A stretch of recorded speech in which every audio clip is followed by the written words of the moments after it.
வணக்கம்.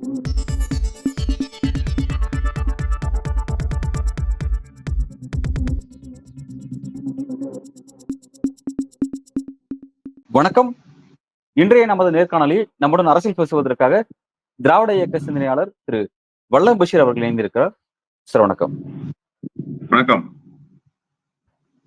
திருமாவளவன் அவர்கள் ஒரு முக்கியமான ஒரு அறிக்கை வெளியிட்டிருக்கிறாரு. அதாவது பாஜக சேர்ந்த உயர் அதிகாரி ஒருத்தர் கூட்டணிக்காக என்ன அழைச்சாரு, நான் வேண்டாம், மதச்சார்பற்ற கூட்டணியில பயணிக்கத்தான் விருப்பமா இருக்கு அப்படிங்கிறத சொல்லி அந்த சந்திப்பும் அந்த டீலிங்கை நான் கட் பண்ணிட்டேன் அப்படின்னு சொல்றாரு. முக்கியமா இந்த விஷயம் வெளியில அவர் போட்டு உடைச்சிருக்கிறாரு. எந்த அதிகாரி எதற்காக இந்த முயற்சியை பாஜக மேற்கொள்றாங்க? திருமாவளவனோட கருத்தை நீங்க எப்படி பாக்குறீங்க? எந்த அதிகாரியாக வேண்டுமானாலும் இருக்கட்டும், அது யாருன்றதை ரூட் காஸ் பண்ண வேண்டிய அவசியம் இல்லை. பாஜக தன்னுடைய அரசியல் அதிகாரத்தை தக்க வைத்துக் கொள்வதற்கு, தமிழ்நாட்டில் ஆட்சி அதிகாரத்தை கைப்பற்றுவதற்கு பல்வேறு கோணங்களில் முயற்சியை மேற்கொண்டு வருகிறார்கள் என்பது எல்லோருக்கும் தெரிந்ததுதான். கடந்த காலத்திலேயே நீங்க பல்வேறு அரசியல் கட்சிகளை அவர்கள் இழுப்பதற்கு முயற்சித்து பார்த்தார்கள். ஆனால் சில அரசியல் கட்சிகள், அதிமுக போன்ற அரசியல் கட்சிகள் தான் அவர்களுடைய வகுத்த வியூகத்தில் வீழ்ந்தனவே தவிர வேறு எந்த கட்சிகளும் அவர்களுடைய அருகில் போய் நிற்பதற்கு தயாராகவே இல்லை என்பதை தமிழ்நாடு அரசியல் களம் உணர்த்தி இருக்கிறது என்பதை நாம் பார்க்கிறோம். ஆனா திடீரென அண்ணன் திருமா அவர்கள் இப்போது சொல்லியிருக்கிறார். அண்ணன் திருமாவினுடைய இந்த கருத்துக்கு பின்னால நான் வேற ஒரு செய்தியை புரிஞ்சுக்கிறேன். ஒரு சமிக்கையை சொல்கிறார் அண்ணன் திருமா என்றுதான் நான் புரிந்து கொள்கிறேன். ஏன்னு சொன்னா, அண்ணன் திருமா சொன்ன கருத்து தான், இன தூய்மைவாதம், மத தூய்மைவாதம், சாதி தூய்மைவாதம் பேசுகிற எந்த அமைப்போடும் கூட்டு இல்லை என்று சொன்னார்.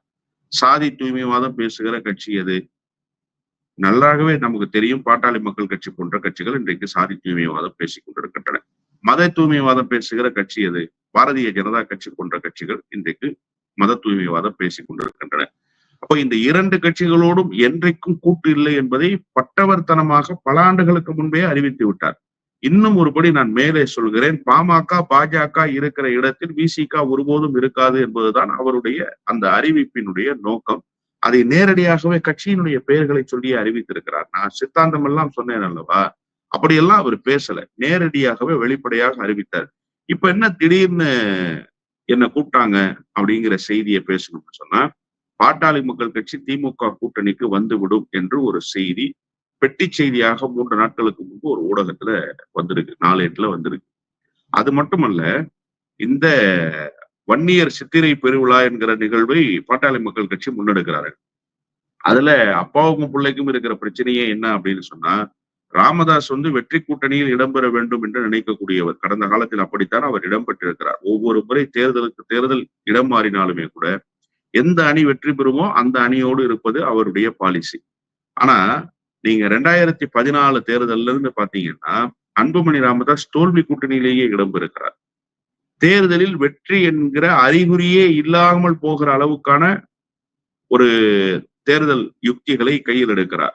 அப்போ அந்த கட்சிக்கு ஒரு மிகப்பெரிய பின்னடைவு இருக்குங்கிறத ராமதாஸ் உணர்றாரு. அதனாலதான் 2 பேருக்கும் இடையிலான அந்த கருத்தியல் யுத்தம் என்பது இன்னும் அதிகமாகி கொண்டே இருக்கு. அதற்கு பின்னால் பல காரணங்கள் இருக்கிறது, இது மட்டுமல்ல.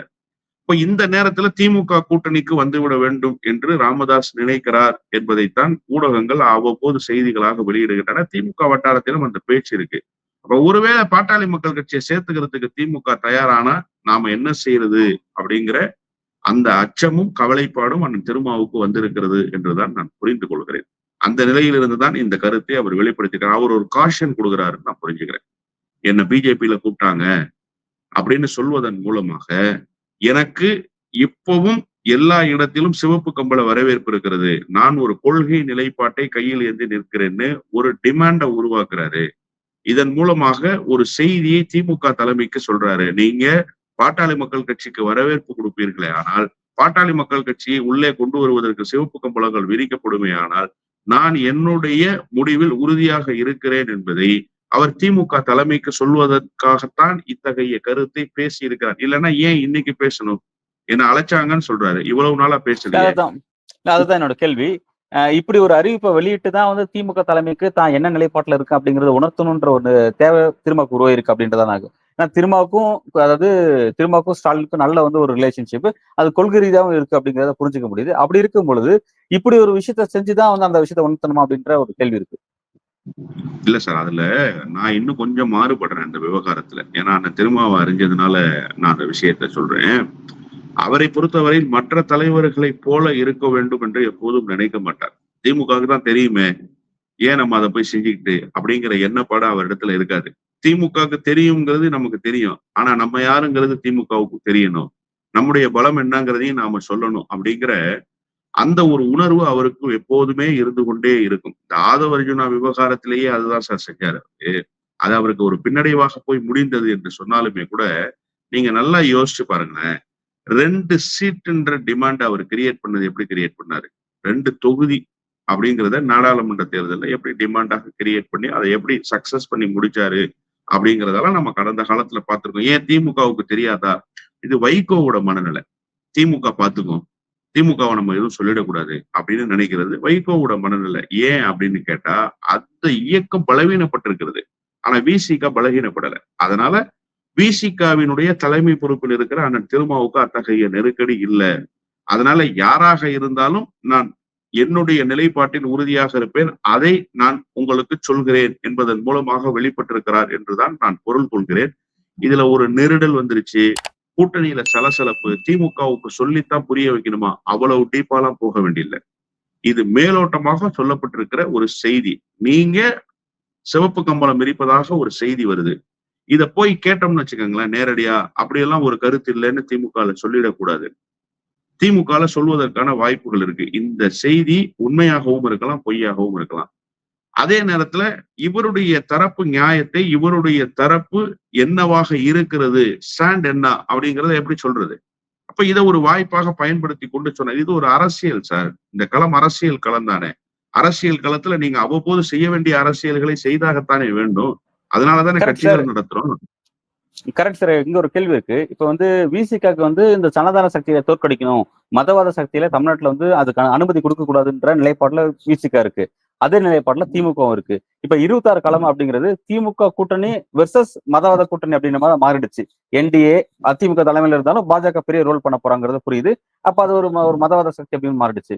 அப்ப அந்த மதவாத சக்தியை வீழ்த்தணும் அப்படின்னா கூட்டணியை வலிமைப்படுத்த வேண்டிய ஒரு தேவை இருக்கு. அதன் அடிப்படையில பாமகக்கு அந்த ஸ்பேஸ் கொடுத்தா என்ன? இந்த கூட்டணிக்குள்ள பாஜக வீழ்த்துவதற்கான ஸ்பேஸ திமுகவும் விசிகவும் சேர்ந்து அந்த ஸ்பேஸ கொடுத்தாதான் என்ன அப்படின்ற ஒரு கேள்வி இருக்குல்ல.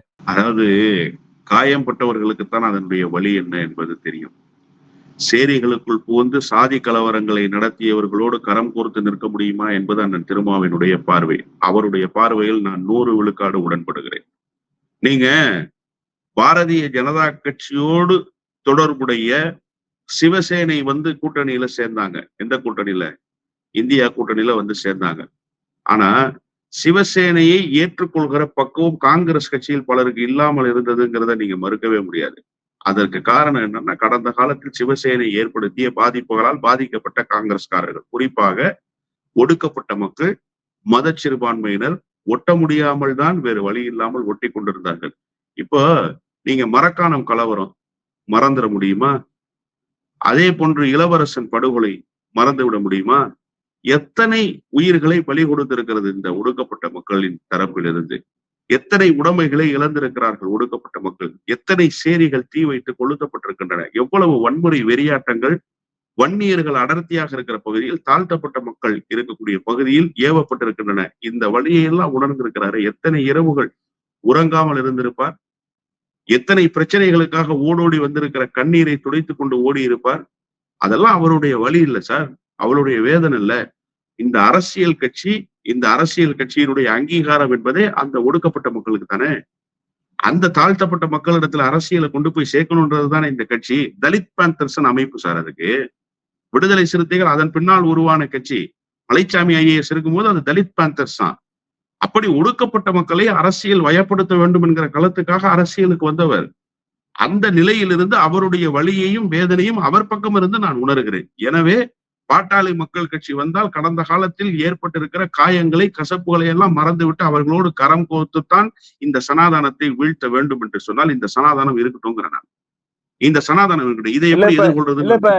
இல்ல இப்ப வந்து அடிப்படையில வந்து இப்ப திமுக கூட்டணிக்குள்ள ஒரு ஒரு மேஜர் பார்ட்னர்னு சொல்ல முடியாது. ஒரு விசிகா ஒரு சின்ன ரோல் இருக்கு. அப்ப ஒரு விசிகாவுக்கு இப்படி ஒரு நிலைப்பாடு இருக்கு, பாமக பத்தி ஒரு நிலைப்பாடு இப்படி வச்சிருக்காங்க அப்படின்னும் போது திமுகவுக்கு ஒரு லார்ஜர் இன்ட்ரெஸ்ட் இருக்கு. அவங்களுக்கு என்னன்னா திரும்பவும் ஆட்சியை கைப்பற்றணும். ரெண்டாவது வந்து இப்ப அதிமுக முன்னமரையான அதிமுகவும் இல்ல, அது வந்து பாஜகவோட இணைங்கிருச்சு. ரெண்டாவது பாஜக தான் டாமினேட் பண்றாங்க, கூட்டணி ஆட்சிலாம் பேசுறாங்க. அப்ப அதெல்லாம் யோசிச்சு அப்ப வந்து கொஞ்சம் லார்ஜரா யோசிக்கும் போது திமுக இந்த விசிக யோசிக்கிற மென்டாலிட்டில இருந்து இந்த விஷயத்தை யோசிப்பாங்களா, அல்லது தான் அளவுல இருந்து தான் யோசிக்கிற அந்த அந்த லார்ஜர் ஒரு பர்ஸ்பெக்டிவ்ல இருந்து பாமக உள்ள கொண்டு வரதை பத்தி யோசிப்பாங்கல்ல. இப்ப அது எப்படி இந்த விஷயத்த டீல் பண்ணவும் நீங்க பாக்குறீங்க, இந்த அலைன்ஸ் அதை எப்படி டீல் பண்ணணும் பாக்குறீங்க? வெறும் ஓட்டு அரசியலுக்காக தான் திமுக இயங்குதுன்னு நினைக்கிறீங்களா நீங்க? வெறும் ஓட்டு அரசியல் தான் நோக்கமா திமுகவுக்கு? இப்ப 3 நாளைக்கு முன்பு பல்கலைக்கழகங்களின் சார்பில் ஒரு பாராட்டு விழா நடத்தினாங்கல்ல முதலமைச்சருக்கு. முதலமைச்சர் அதற்கு முன்பாக ஒரு கருத்தை வெளிப்படுத்தினார். என்ன வெளிப்படுத்தினார்? பல்கலைக்கழகங்களுடைய துணைவேந்தர்களை அழைத்து பேசுற போதும் சரி, இந்த பல் பல்கலைக்கழகங்களின் சார்பில், தனியார் கல்வி நிறுவனங்களின் சார்பில் நடத்தப்பட்டிருக்கிற இந்த விழாவிலும் சரி, அவர் ஒரு செய்தியை பட்டவர்த்தனமா சொன்னாரு. நாங்கள் சமூக நீதி அரசை முன்னெடுக்கிறோம். சமூக நீதி கருத்துக்களை மட்டும்தான் பல்கலைக்கழகங்களில் பேச வேண்டும். அதுதான் அடிப்படை. சோசியல் ஜஸ்டிஸை அடிப்படையாக கொண்டுதான் பல்கலைக்கழகங்களில் வகுப்பெடுக்கப்பட வேண்டும். பல்கலைக்கழகங்களுடைய நகர்வு இருக்க வேண்டும் சொன்னார். ஒரு பல்கலைக்கழகத்துக்கே பொருந்துகிற இந்த விதி ஒரு அரசுக்கு, ஒரு கட்சிக்கு பொருந்துமா, பொருந்தாதா? பேசியவர் முதலமைச்சர், பேசியவர் திமுகவினுடைய தலைவர். அப்ப தன்னுடைய கட்சியில அந்த மாறுதல்களை சார் ஒரு நிமிஷம், மேடையில பேசுறது அவ்வளவும் யதார்த்த அரசியலுக்கு பொருந்துமா அப்படின்ற ஒரு கேள்வி இருக்கு சார். மேடை பேச்சுங்கிறது எல்லாருமே அடுக்கு மொழியில பேசுவாங்க, இந்த மாதிரியான வார்த்தைகளை பயன்படுத்தி பேசுவாங்க. ஓகே, ரியாலிட்டி பாலிடிக்ஸ் வேற. கிரவுண்ட் பாலிடிக்ஸ் பாத்தீங்கன்னா சாதி தான் டாமினேட் பண்ணுதுங்க. ஒரு குறிப்பிட்ட பகுதியில எந்த சாதி அதிகமா இருக்கோ அது சார்ந்த கேண்டிடேட்ஸ் தான் போடுறது. அதுல எவ்வளவு எதிர்ப்பு இருந்தாலும் அதை தூக்கி ஓரம் வச்சுட்டு, கொள்கையெல்லாம் தூக்கி ஓரம் வச்சுதான் வந்து எலெக்ஷன் சந்திக்கிறாங்க. அதுல திமுக அதிமுக வித்தியாசம் கிடையாதுங்கிறது உங்களுக்கு நல்லாவே தெரியும். அப்ப அப்படி இருக்கும்போது இந்த மாதிரி மேடை பேச்சை வச்சு இந்த மாதிரி விஷயத்தை கணக்கு போட முடியுமான்ற ஒரு கேள்வி இருக்குல்ல. என்ன நீங்க முழுமையாவே பேச விடல. நான் முழுமையா பேசியிருந்தா தானே என்னோட கருத்தை சொல்ல முடியும். அதுக்குள்ள நீங்க குறுக்கிட்டீங்கன்னா நான் எப்படி கருத்தை சொல்ல முடியும்? இப்போ சமூக நீதி இல்ல, சமூக நீதியின் பக்கம் நின்றுதான் பல்கலைக்கழகங்களில் வகுப்பெடுக்கப்பட வேண்டும் என்கிற செய்தியை சொன்ன முதலமைச்சர் முரண்படுவாரான்னு கேட்டதுக்கு நீங்க என்ன சொல்றீங்க? அரசியல் கட்சிகள் எல்லாமே இப்படித்தானே இயங்குறாங்க, இதுல யாரு விதிவிலக்கு அப்படின்னு கேக்குறீங்க. திமுக உண்மையிலேயே இதுக்கு விதிவிலக்கு தான். என்னன்னா, ஆதிக்க சமூகங்களை சேர்ந்தவர்களையும் உள்ளடக்கி கொண்டு சமூக நீதி பேசுறது இருக்குல்ல, அந்த குரல் தான் இங்க தேவைப்படுதுன்னு நான் சொல்றேன். அப்போ நீங்க ஒரு கேள்வியை கேட்கலாம், பாட்டாளி மக்கள் கட்சியும் உள்ளடக்கி கொண்டு அந்த சமூக நீதியை அவர்கள் பேசுவதில் என்ன சிக்கல் இருக்கிறது அப்படின்னு கேட்கலாம். ஒண்ணுமே இல்லை சார். இப்ப இந்த சாதிவாரி கணக்கெடுப்பு விஷயத்துல திமுக ஏன் உரிமை கோருதுன்னு கேட்கிறாரு அன்புமணி ராமதாஸ். திமுகவுக்கு என்ன நிலைப்பாடு இருக்குன்னு கேட்கிறார் அன்புமணி ராமதாஸ். சாதி வாரி கணக்கெடுப்பு நடத்தப்பட வேண்டும் என்பது திமுகவினுடைய குரல் இல்லையா? திமுக தன்னுடைய வலுவான குரலாக அது போன்ற கேள்வி கேட்க அன்புமணிக்கு உரிமை இல்லையா அப்படின்ற ஒரு கேள்வி இருக்குல்ல, ஏன் கேட்க கூடாது? அன்புமணிக்கு எல்லா உரிமையும் இருக்கு. அன்புமணிக்கு எல்லா உரிமையும் இருக்கு. நான் பாட்டாளி மக்கள் கட்சியினுடைய தலைவர் என்கிற நிலைக்கே போகல. தமிழ்நாட்டினுடைய சராசரியாக இருக்கக்கூடிய ஒரு சாதாரண மனிதனுக்கு இருக்கக்கூடிய எல்லா உரிமையும் அன்புமணிக்கு இருக்குன்னு தான் நான் சொல்றேன். ஆனா அன்புமணி பேசுகிற அரசியல் எதுவாக இருக்கிறது? அன்புமணி சார்ந்து இருக்கிற கட்சியினுடைய அரசியல் எதுவாக இருக்கிறது? ரொம்ப வேணாம் சார், ரொம்ப டெப்தாலாம் போக வேணாம். சிம்பிளா ஒரே ஒரு செய்தியை சொல்லி முடிச்சிடுறேன். வட மாவட்டங்களில் இருக்கக்கூடிய பாட்டாளி மக்கள் கட்சியினுடைய செல்வாக்கு திமுகவுக்கு பயன்படுமா என்று கேட்டால் பயன்படும். ஆனால் அதை விட கூடுதலான செல்வாக்கை பெற்றிருக்கிற விசிகாவினுடைய வாக்கு வங்கி ஏற்கனவே திமுகவுக்கு ஒருமுகப்படுத்தப்பட்டிருக்கு. இப்ப ரெண்டையும் நீங்க பேலன்ஸ் பண்ணி பாத்தீங்கன்னா, இயல்பாகவே கிடைக்க வேண்டிய விசிகாவினுடைய வாக்குகள், விசிகாவுக்கு கிடைக்கிற வாக்குகள் திமுகவுக்கு இயல்பா கிடைக்கக்கூடிய வாக்குகள் பாட்டாளி மக்கள் கட்சியோடு கம்பேர் பண்ணும்போது கிடைக்காது. ஏன்னு கேட்டா, பாட்டாளி மக்கள் கட்சி எந்த வாக்குகளை குறி வைத்திருக்கிறதோ அந்த வன்னியர் சமூகம் முழுமையாக திமுகவின் பக்கம் நிற்குமான்னு கேட்டா முழுமையாக திமுகவின் பக்கம் நிற்காது. அதுல சில சிக்கல்கள் இருக்கு. இன்னொன்னையும் நான் சொல்லிடுறேன், பாட்டாளி மக்கள் கட்சிக்கு இருக்கிற வாக்கு வங்கிய குறைஞ்சபட்சம் ஒரு 25% தமிழக வாழ்வுரிமை கட்சியினுடைய வேல்முருகன் உடைச்சிட மாட்டாரா? ஏற்கனவே வச்சிருக்க மாட்டாரா கையில? இப்ப இன்னும் தமிழ் தேசிய சக்திகள் எல்லாம் சேர்ந்து அவர் இன்னும் ஒரு படி மேலே தன்னை உயர்த்தி கொண்டிருக்கிறார்.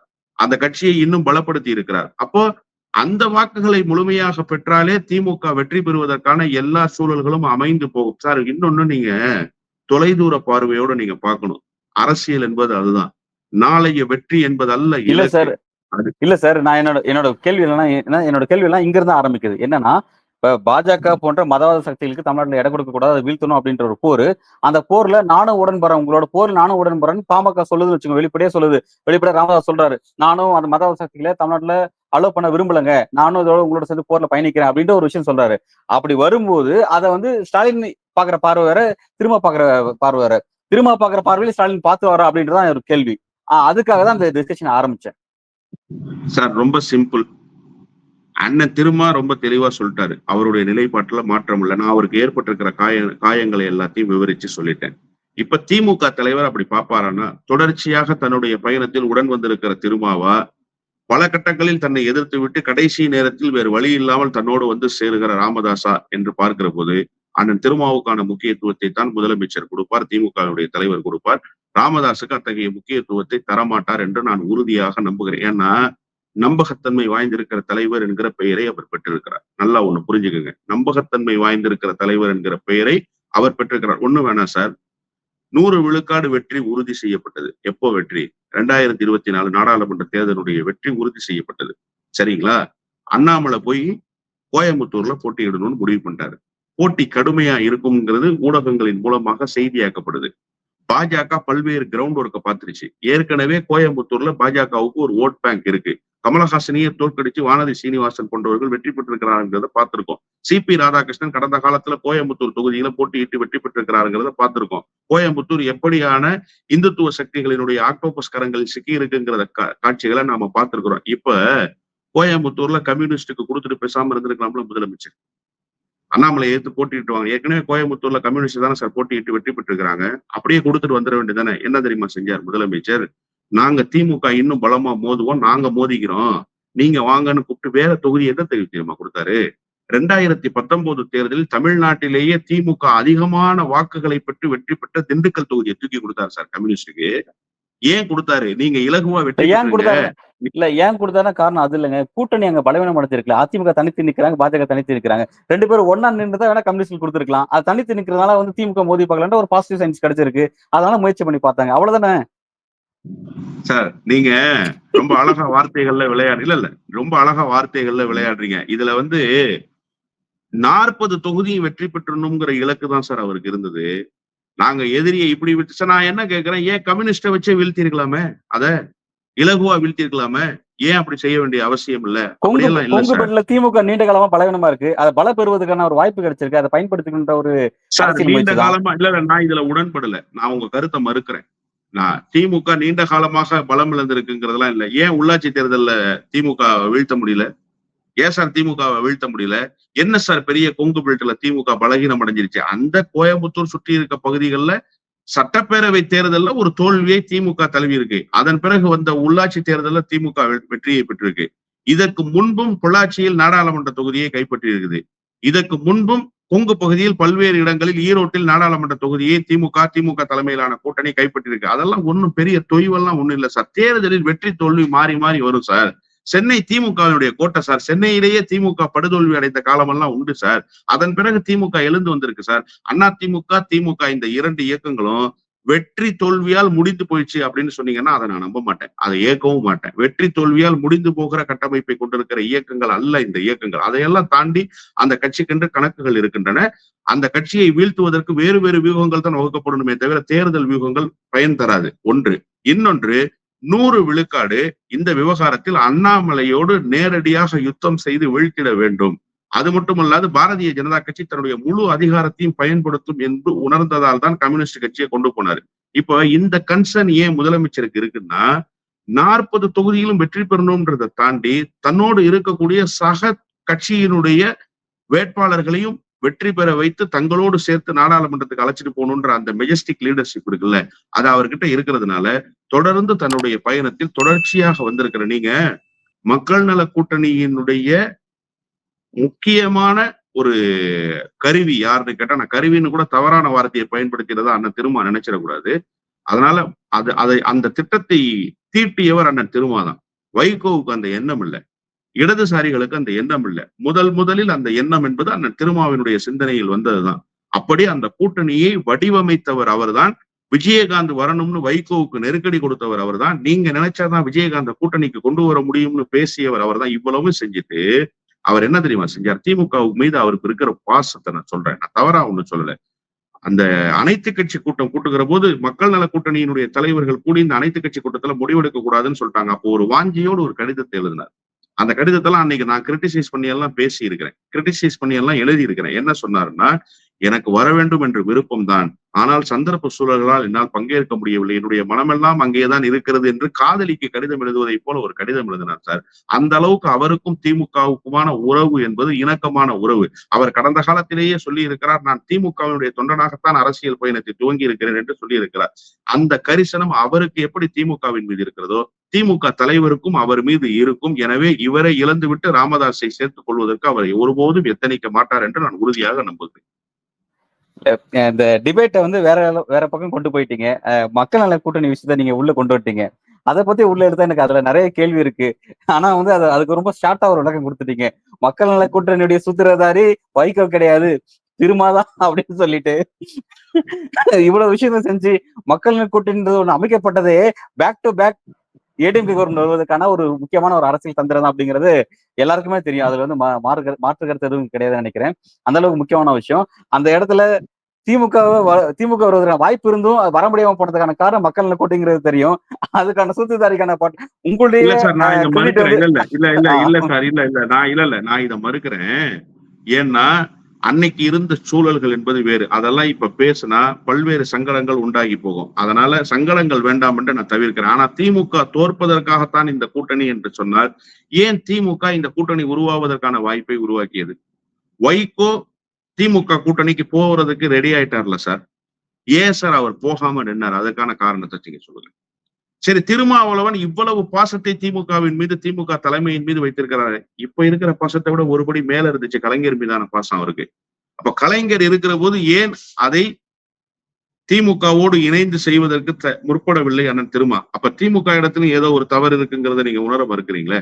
ஏன் இந்த அகாமடேஷன்? இன்னைக்கு வந்து முதலமைச்சர் தாயுள்ளத்தோடு கூட்டணி கட்சிகளை அரவணைக்கிற போக்குக்கு வந்துட்டார்ல சார். அன்னைக்கு ஏன் சார் அந்த போக்குக்கு அவர் வரல? அப்ப அவருடைய பக்குவமின்மை காரணமாங்கிற ஒரு கேள்வி இருக்கு. அப்படி வச்சா நிறைய விமர்சனங்கள் வைக்க வேண்டிய கட்டாயம் வந்துடும். அன்னைக்கு இருந்த சூழல்கள் என்பதெல்லாம் வேறு.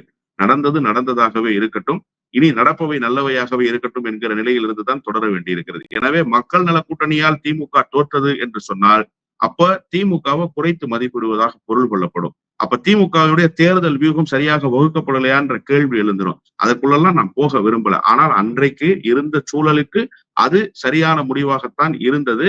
ஆனால் அது கடைசி கட்டத்தில் சரியாக முடியவில்லை என்கிற ஒரே காரணத்தாலேயே இந்த தோல்விக்கு இவர்கள் தான் காரணம் என்று சொல்வது ஏற்புடையதல்ல என்பதுதான் என்னுடைய கருத்து. நிச்சயமா பாக்குற நேயர்களும் 2016 திமுக தோல்விக்கு காரணம் என்ன அப்படிங்கறத அவங்களும் கவனிச்சிருப்பாங்க. அவங்களும் தங்களோட கருத்துக்களை பதிவு செய்ய நான் நினைக்கிறேன்.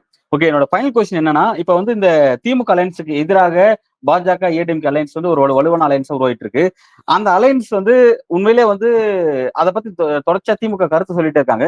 அந்த கருத்து பயத்தின் அடிப்படையிலையா அல்லது பிரதான தமிழ்நாட்டினுடைய ஒரு மாநில கட்சி அதிமுக ஒரு மதசாயத்துடைய அடையாளத்துல போய் தங்களை நீர்த்து போயிட்டு செஞ்சிடக்கூடாது அப்படிங்கிற ஒரு அக்கறையினாலயா, எதனால திரும்ப திரும்ப அந்த டோனை வந்து பாஜக எதிராகவும் பாஜக கூட்டணிக்கு எதிராகவும் திரும்ப வந்து திமுக பயன்படுத்திட்டே இருக்காங்க? அதை எப்படி பாக்குறீங்க? ஒரு நாடகத்தை அரங்கேற்றினார் 2024 தேர்தலில் எடப்பாடி பழனிசாமி. நாங்கள் பாஜக கூட்டணியில் இல்லைன்னு. அன்றைக்கும் நாங்கள் சொன்னோம், பாஜகவோடு கூட்டு வைத்துக் கொண்டுதான் இந்த தேர்தலை அவர்கள் சந்திக்கிறார்கள். வெளியில் கூட்டு இல்லை, உள்ளுக்குள் கூட்டு என்று சொன்னோம். அப்ப யாரும் அந்த விமர்சனத்தை புறந்தள்ளவே இல்லை. அதான் ரொம்ப முக்கியம். புறந்தள்ளவில்லைங்கிறதுனாலதான் அதிமுகவுக்கு இயல்பாக கிடைக்கக்கூடிய வாக்குகள் கூட கிடைக்காம போச்சுங்கிறத இன்றைக்கும் நாம தேர்தல் முடிவுகளின் மூலமாக உணர்ந்திருக்கோம். அப்ப இன்றைக்கு ஒரு கூட்டணி சேர்ந்து இருக்கிறாங்க. அன்றைக்கு சொன்னது இன்றைக்கு நிஜமா இருக்கிற போது இதை நாட்டு மக்களுக்கு பந்தி வைக்க வேண்டிய பொறுப்பு முதலமைச்சருக்கு ஒரு திமுகவினுடைய தலைவர் என்கிற நிலையில் இருந்து இருக்கிறதா இல்லையா? அதிமுகவை முற்றும் முதலுமாக எதிர்க்கிற கட்சி என்கிற நிலையிலிருந்து திராவிட முன்னேற்ற கழகத்துக்கு அந்த நிலைப்பாடு இருக்கிறதா இல்லையா? எனவே அந்த நிலைப்பாட்டை கையில் எடுத்திருக்கிறோம். இது வந்து தேர்தல் பயம் வந்துருச்சு, 2 கூட்டணியும் சேர்ந்த பிறகு திமுகவுக்கு ஒரு கலக்கமும் இல்லை சார். இன்னும் இலகுவாயிடுச்சு களம். நீங்க 2024 ஸ்டேட்டஸ் அப்படியே ஸ்டேட்டஸ் கோவா மெயின்டைன் பண்ணிருந்தாருன்னு வச்சுக்கோங்க எடப்பாடி பழனிசாமி, 2026 கொஞ்சம் சிக்கல் வந்திருக்கும் திமுகவுக்கு. யோ என்னையா சும்மா அவர் தோத்து போறதுக்காக இந்த மாதிரி பண்றாரு? உண்மையிலேதான் பிஜேபி அவர் எதுக்குறாரு. பிஜேபில இருந்து வெளியில வந்துதான் இந்த தேர்தல் 2வது முறையா சந்திக்கிறாருன்ற பார்வை மக்களுக்கு வந்திருக்கும். அதன் மூலமாக ஒரு 8% 10% ஓட்டு திமுகவுக்கு கிடைக்காமல் போய் அதிமுகவுக்கு விழுவதற்கான வாய்ப்புகளும் இருக்கிறது. இப்ப அதை ஒட்டுமொத்தமாக காலி பண்ணிருக்காங்க. உடனே நீங்க கேட்கலாம், பாஜகவும் அதிமுகவும் சேர்ந்த கடந்த காலத்துல இருந்த 2 வாக்கு வங்கிகளும் ஒன்றாக சேர்ந்திருக்குன்னு. அதிமுகவுக்கு கிடைத்திருக்கிற மதச்சிறுபான்மையினர் வாக்குகள் இந்த முறை கிடைக்காது. 2024 கிடைச்ச வாக்குகள் 2024 கிடைச்ச தாழ்த்தப்பட்ட சமூகத்தினுடைய வாக்குகள் இந்த முறை கிடைக்காது. இப்ப இதெல்லாம் நீங்க மைனஸ் பண்ணி பாத்தீங்கன்னா பாஜக அதிமுக கூட்டணி இலகுவாக வீழ்த்தப்படக்கூடிய கூட்டணி தான். இன்னும் திமுகவுக்கு பணி இலகுவாகி இருக்குன்னு தான் நான் சொல்லுவேன். திமுகவுக்கு ஒரு பதட்டமும் இல்லை சார், ஒரு சேதாரமும் இல்லை சார். அன்றைக்கு இருந்த அதே உறுதிப்பாட்டோடு இந்த கூட்டணி இன்றைக்கும் இருக்கிறது. அன்றைக்கு இருந்த வாக்கு வங்கியை விட இன்னும் கூடுதலான வாக்கு வங்கிகளை பெறுவதற்கான எல்லா சாத்தியக்கூறுகளும் திமுகவுக்கு இருக்கிறது. எனவே திமுக பயப்பட வேண்டிய எந்த அவசியமும் இல்லை. திமுகவுக்கு பயம் இல்லை என்றுதான் நான் சொல்வேன் உறுதியாக. நல்லது சார். பல்வேறு கேள்விக்கு ரொம்ப ஆழமா விரிவாக உங்களோட கருத்துக்களை வழங்கிருக்கீங்க. உங்களோட கருத்துக்கும் வருகைக்கும் மிக்க நன்றி. நன்றி.